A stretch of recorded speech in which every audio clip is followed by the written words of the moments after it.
ვის შეხვდით და ვინ გითხრათ რომ არ ღირდა მელიას დაკავებ? ხომ არ შეხვდით რომელიღაც უცხოელს?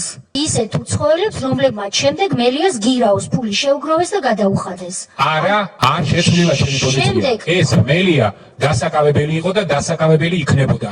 ისე და ისეთი ფორმით, რომ დღეს თავისუფლებაზე არ იქნებოდა.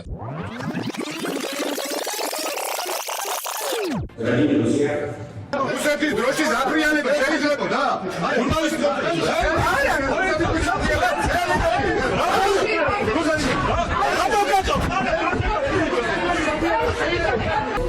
რატომ უნდა ვიდგეთ ჩვენ დღეს პარლამენტის წინ და რატომ არ უნდა ვიდგეთ ჩვენ პარლამენტის შენობაში? დაირო გადადგებიან, მერე გამოვად გარეთ. ვინ არის მომხრე ხელის აწევით ოთხვათ ამ გეგმის განხორციელებისას?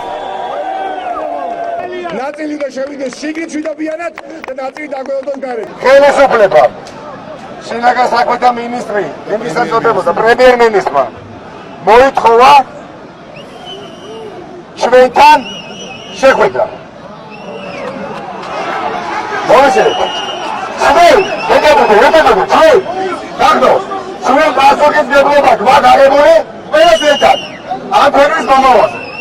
მე რომ არ მათქმევიო რომ აი მე მინდოდა შეთვის მეთქვა რაღაცა და შენ არ დავჭექი ჩვენთან მნიშვნელოვანი არის ხახო ჩვენი პირობები რომელიც გაზრდა აქვს ზუსტად იგივე 11 და 11 შევიდე ვუთხრათ მოვესმინოთ რა გეტყვია და გამოვიდეთ და გავაძლევოთ ბრძოლა.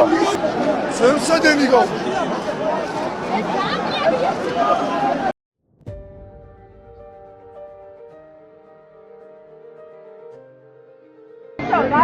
Თქვენი გავრილოვი შენ დამოთხა, ნივარიშა. თქვენი გავრილოვი შენ დამოთხა. გასვათ იმისა, რომ სამოსულიყო მოლაპარაკებაზე ხალხთან გააკეთეს ისაც გააკეთეს, შეიგავი. 88 დეპუტატმა დაუჭირა მხარი ამ დადგენილებას, არც ერთი წინააღმდეგი. შესაბამისად, დადგენილების თანახმად ბატონ მელიას შეუწყდა საქართველოს პარლამენტის წევრის უფლება მოსილება. ამ წუთებიდან პროკურატურა ნიკა მელიას დისტანციურ კონტროლს იწყებს აპელაციო სასამართლოს გადაწყვეტილებით, როგორ უმაგრებენ ოპოზიციის ლიდერს ელექტრონულ სამაჯურს. ჩემი ოჯახის ახლობელ მამაჩემის მეგობრებმა მითხრა ძალიან ადრე ნიკა მთავარია შენ ცხოვრებაში შენ თავს არ უღალატო. დიახ, მთავარია შენ თავს არ უღალატო და თუ ჩვენ თავს არ უღალატეთ, სხვებსაც ვერ უღალატეთ. და მე უბრალოდ აღარ ვაპირებ ამ სამაჯურის დარებას.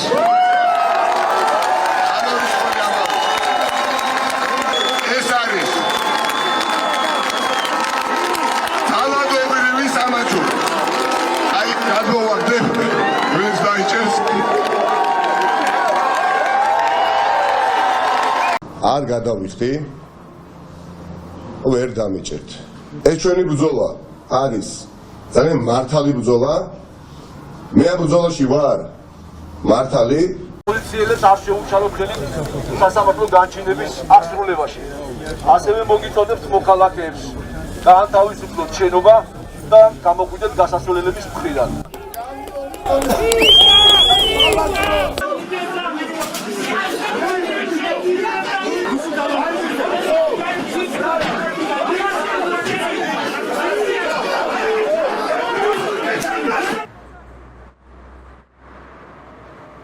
პირველ რიგში მინდა გათავისუფლება უსურვო ყველა პოლიტპატიმარს, ყველა პატიმარს.